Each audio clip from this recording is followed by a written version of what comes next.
Baik sahabat semua, pada kesempatan kali ini saya akan menjawab dari Mas Faisal.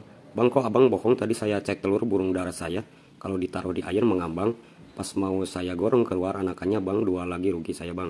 Kalau udah kayak gini kayak mana bang? Jadi kalian kalau mau melakukan hal yang aneh-aneh ya, jadi bukan hal aneh-aneh, jadi dari awal sampai akhir mestinya kalau misalkan video itu diperhatikan baik-baik ya. Jadi dalam video ini, ciri telur merpati gagal ditetaskan indukannya, salah satunya yaitu si telurnya itu jadi mengambang ya. Jadi mengambang ini sahabat semua bukan serta-merta kalian harus mengecek lagi diramin telur merpatinya oleh indukannya. Itu harus dicelupin, dicemplungin ke air ya, gitu ya. Jadi bukan berarti seperti itu. Jadi gagal menetas itu sahabat semua, yang pertama kalau udah 21 hari tidak menetas, terusan telurnya udah kotor, tidak diramin, baru kalian ambil ya, itu percuma saja. Nanti kalau udah tidak diramin, telurnya dingin, baru kita bongkar dan kita cek gitu ya. Nah itu ada kadang-kadang si telur merpatinya itu udah ada embrionya tapi mati di dalam. Itu biasanya karena si indukannya tidak mau mengeram lagi, mungkin dia stres atau kekurangan pakan sehingga dia meninggalkan telurnya. Nah, kenapa bisa mengambang sahabat semua? Ini jawabannya ya. Jadi penetasan merpati ini sahabat semua berhubungan dengan perkembangan daripada embrio merpati itu ya. Jadi penetasan telur merpati itu merupakan sebuah proses perkembangan embrio dari dalam telur atau kelabang telur sampai telur pecah menghasilkan biik merpati. Nah, gitu ya. Nah, untuk penetasan ini bisa dilakukan secara alami di ramin oleh kedua indukannya ya, secara bergantian, atau secara buatan dengan menggunakan mesin tetas. Yang paling penting yang harus kita ketahui adalah jadi perkembangan embrio itu diatur oleh suhu daripada suhu indukannya ya. Jadi untuk suhu merpati, jadi untuk suhunya sahabat semua itu tidak jauh beda dengan suhu daripada ayam ya, antara 36,94 sampai 37,78 derajat Celcius. Suhu embrio itu dianggap sebagai faktor yang paling penting ya untuk mempengaruhi perkembangan daripada embrio, daya tetas dan performa setelah menetas gitu ya. Nah sahabat semua, kalau suhu tidak ideal itu akan mempengaruhi juga terhadap daya tetasnya. Jadi tingkat metabolisme akan meningkat seiring dengan peningkatan daripada suhu indukannya gitu ya.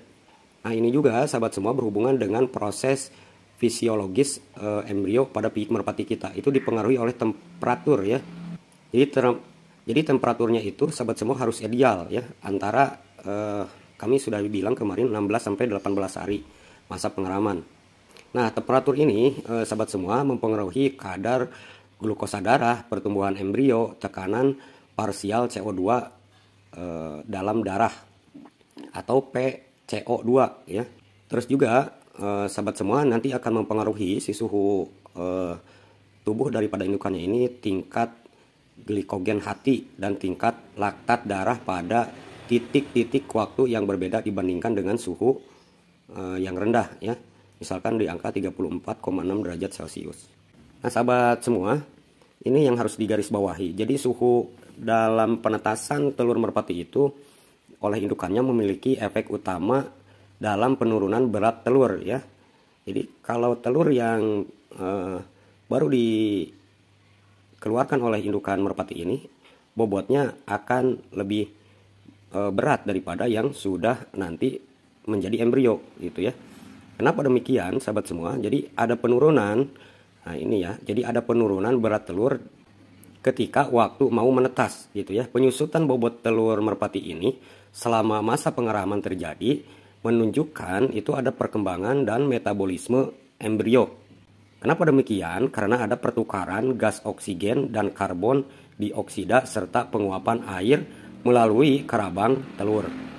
Nah yang harus kalian ketahui juga, jadi suhu inkubasi yang lebih tinggi dari optimal pada akhir telur kehilangan air yang berlebihan, misalkan lebih tinggi dari 14%. Nah sahabat semua, suhu di indukan yang lebih tinggi dan optimal pada akhir telur kehilangan air yang berlebihan atau lebih tinggi dari 14% ya.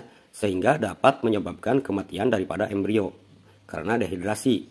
Nah, untuk itu sahabat semua, kalau kalian pingin ideal suhunya, maka si indukan merpati ini kalian bisa, kalau tidak bisa mengatur suhu, kalian bisa nanti dikeluarkan si indukannya supaya bisa mengatur suhu tubuhnya. Kalau udah ideal nanti mengaramin kembali. Nah, sedangkan kalau suhu di bawah optimal itu akan menurunkan daya tetas daripada ikannya ini. Nah, kenapa sahabat semua? Karena daya tetas itu akan kehilangan air kurang lebih 12%, yang menyebabkan overhidrasi embrio dan gangguan pertukaran gas gitu ya. Lanjut sahabat semua, jadi untuk waktu menetas daripada telur merpati ini dipengaruhi juga oleh beberapa faktor seperti indukan gitu ya, yang tua atau yang muda. Terus waktu penyimpanan telur sebelum dibebukan misalkan ya, kondisi penyimpanan dan kondisi inkubasi.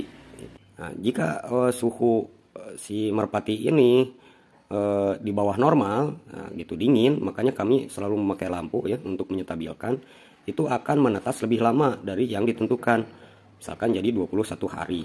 Nah, apabila suhu di atas normal, maka waktu menetas akan menjadi lebih cepat, biasanya ada 18 hari, kadang 17 hari gitu ya. Nah, kalau suhu terlalu tinggi itu juga nggak baik ya, jadi menyebabkan telur merpati ini mengalami dehidrasi atau kekeringan, sehingga si ikannya ini menjadi lemah. Nah, akibatnya akan mengalami kekerdilan atau mortalitas yang tinggi. Nah, sahabat semua, yang terakhir, setiap perubahan suhu pada merpati itu mempengaruhi ukuran daripada embrio. Jadi pertumbuhan organ, tingkat metabolisme, perkembangan fisiologis, dan keberhasilan penetasan itu tergantung daripada suhu di kandang kita atau suhu indukan kita gitu ya. Nah, jadi sahabat semua, di sini bisa jelas ya bahwa bukan berarti jadi kekurangan susut daripada telur itu mengambang. Nah, bisa jadi kalau mengambang itu ketika masih diramin, itu ada tanda-tanda untuk menetas, karena tadi sudah dibilang ya sama kami sahabat semua, jadi ada penyusutan. Nah, kalau misalkan kalian melihat telur merpati yang masih diramin, terusan kita ambil dan kita ceburin ke air, terus kita bongkar, tentu saja masih ada kehidupan gitu ya, kalau misalkan embrionya tidak mati. Nah, jadi merpati itu punya feeling sendiri gitu sahabat semua. Kalau tidak ada detaknya terasa oleh indukannya, maka dia sudah akan menyingkirkan telurnya itu, tidak diramin lagi, dan dia sudah mulai proses reproduksi. Jadi kalian kalau misalkan menonton video itu jangan separuh-separuh gitu ya sahabat semua.